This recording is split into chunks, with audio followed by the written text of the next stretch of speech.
Hello YouTube, and we are back with Exotic Car Hacks, and today we are looking at something pretty spectacular. Not one, but two McLaren Senna. That's right, you may remember this exact McLaren Senna all carbon edition here that was literally on this YouTube and in my garage over a year ago.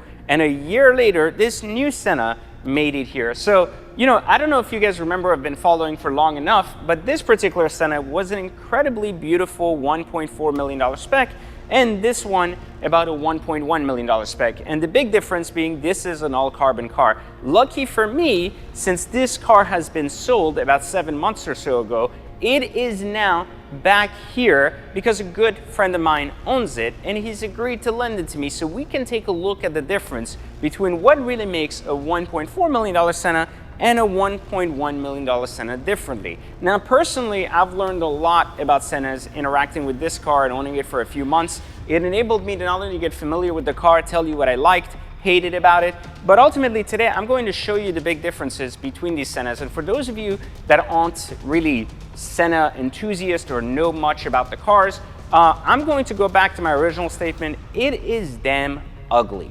but it is quite special, and we're going to talk about what makes these car specials when we compare them. And also, if you're in the market for a Senna, there is no better buyer's review than to be able to compare two cars side by side and really understand what should be bought if you are in the market for a Senna and what should not. For many people out there have considered a Senna as it's become very attractive in the sub $1 million range, especially for used cars, with some cars selling as low as $850,000, but yet giving a very vast and different perspective depending on if you're buying an $850K car or a $1.2 million car. So regardless of what you're buying, let's take a look at what you get and why you should or shouldn't pay more money for your Senna.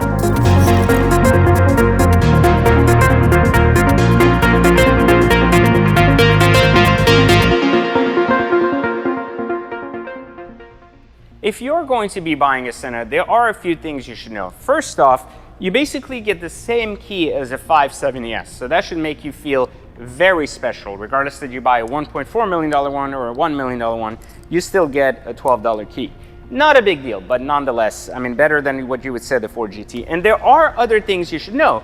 You can't fuck in either one. Doesn't matter that it's a $1.4 million one or a $1.1 million one. It's near impossible to fuck in a Senna. Now, we've tried it, it just doesn't work. Now, we're just not gonna tell people we tried it. Well, I just did on, okay. Anyways, we'll leave that comment between me and YouTube, which means that basically the whole world will know. But anyways, so one of the things that we can see as a big difference between the two cars, other than just nailing them onto each other, is that there is a significant difference between the interior on this car and this car. Now, there's a big difference on the exterior too, but the interior is what I want to point out here to begin with, because if you're in the market for a Senna, there are a few things you should know. First off, that these glass doors right here, which are the pinnacle and the best part of a Senna, are actually an option. That's right.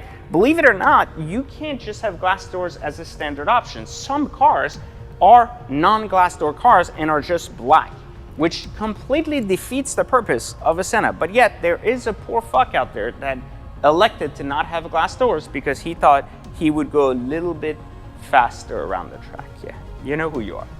You need to hit the Nordic track, not get non-glass windows. But anyways, back to the next topic.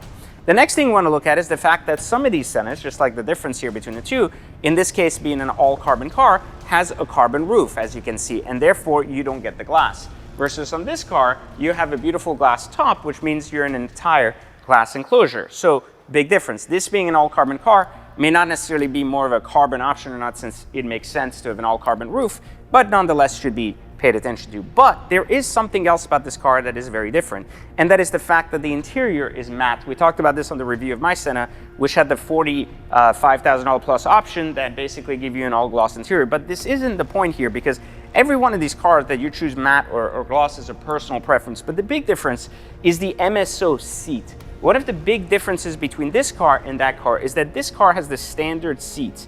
Now, why is this a big deal? Because standard seats have very little padding and have very little cushion, which means that when you drive the car, it's going to be a lot rougher than if you have the MSO padding seats. So one thing I would recommend if you are buying a Senna, regardless of you're buying a very expensive one or not, is to ensure you have the MSO padding seats, or at least have the seats redone to have that padding. Because I can tell you this, having driven both cars for some time, the padding makes a big difference. And this is the type of stuff that people aren't talking about on YouTube because they don't own these cars. They're just reviewing basically borrowed cars, right? I've owned both of these cars, so I can tell you that that makes a significant difference.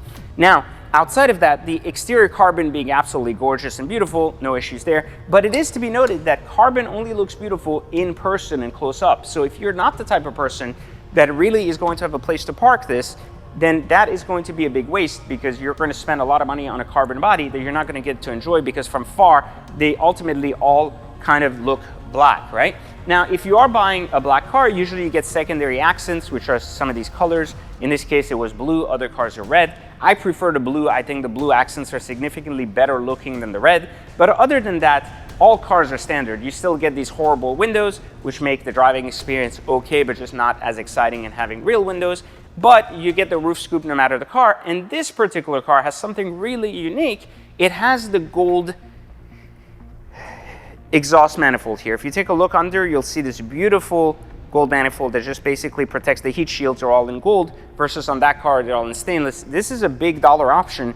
And I think, I don't know that I would say it's worth it or not, but I think it's really beautiful to look at, and it gives more character to the car, something that you can talk about or say about the car itself.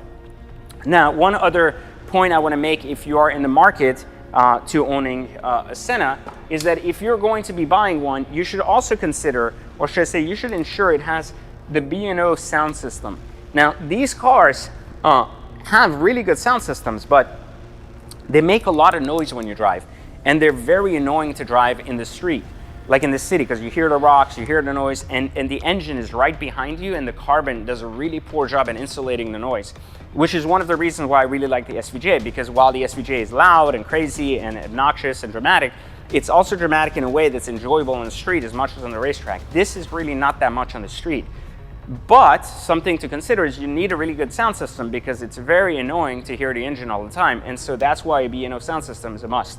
One other cool thing this car has, which I think is amazing, I think it's unbelievable, is it has this filtration system here right in the middle, where you literally can put like a straw into your mouth, and or you could put tequila in there if you really want to get cranked. But this particular system is something you don't see in a lot of cars, which is why this car was such a high option car, right? Like between the full exposed carbon, the gold heat shields, an engine bay, along with this filtration system, this is really the best of what Senna was, right? The most loaded version of, and the craziest type of specs. So this is a very high load car, and it's a very good example of what we would consider a collector grade car, you know, all carbon, harder to get, and so on and so forth. Now, the doors all remain equally light, because while the other ones are, of course, also carbon fiber, they're painted over. But in this case, you know, truly very light, as with everything else. So outside of that, no significant differences between the two cars. I would say that I personally would always pick a Senna to be brighter colored, to bring out some of the lines, just like I did here. But it isn't to say that I think this old Senna that was here before is still a better collector grade car than this particular red one. That said, it all depends, of course, in what you pay. A lot of people would want to pay, you know, like as little as possible, trying to buy some of these cars here for the 800s, thinking, well, there's a steal to have. We usually call those people peasants, people who are dreamers more than buyers.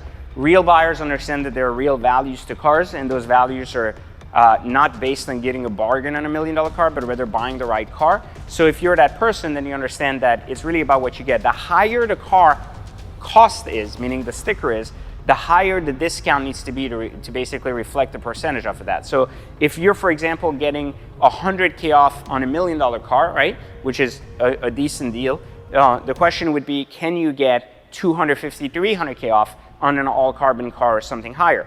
There is a range where the Senna really thrives, and it's between basically 900 and $1,050,000. That's the range where cars are trading hands in. If you look at a lot of the cars on the market, there's a purple out there that was sold at auction for like $970. And again, this tells you that basically the Senna market is currently, as of today when we're filming this video, about 100 to 150 off sticker, but really in that range. So if you're into the 1.3 stickers, then you need to come down to 300K off to really be under that 1.1 figure, even for some of the best cars. And then of course, mileage matters, but not as much as you would think. These cars, most of these cars are not going to be out of warranty soon. And also something else to point out is that more cars are appearing on the market with 1,500 to 2,000 miles, which is not necessarily a bad thing, because essentially this is a 720S with a very large body kit. And something that people don't realize is that these cars aren't that intensively difficult to manage, meaning if they break down or anything. While it is a pain in the ass to get through the body parts and things like that, the motor itself, the transmission itself, the kinks of it are very much 720-ish, which means that it's very cheap compared to alternative cars like the P1, the 918 Spider, and so on and so forth. So this is our analysis of both Sennas. Hopefully you've enjoyed seeing my old Senna and my new Senna in the same place. And of course, make sure you like and hit subscribe, and of course leave a comment. What do you think is hotter, this carbon car or this vermilion red car? Both of which are stunning cars, and thankfully for us, we're able to have them both reunited here, the old and the new. They were actually purchased 1 year apart exactly, which is interesting that 1 year to the day. I wired for this car, then I had wired for this car, so it gives you a little bit of an idea of how synchronicity works. But anyways, so hopefully you enjoy that. And again, don't forget, if you are new to the channel or don't know what car hacking is, click the link in the description and join the training. It's completely free, and I'll teach you why leasing and buying is complete shit and why you need to learn how to hack. So on that note, I'm leaving because we're gonna do a photo shoot now of both of them. See you later, guys.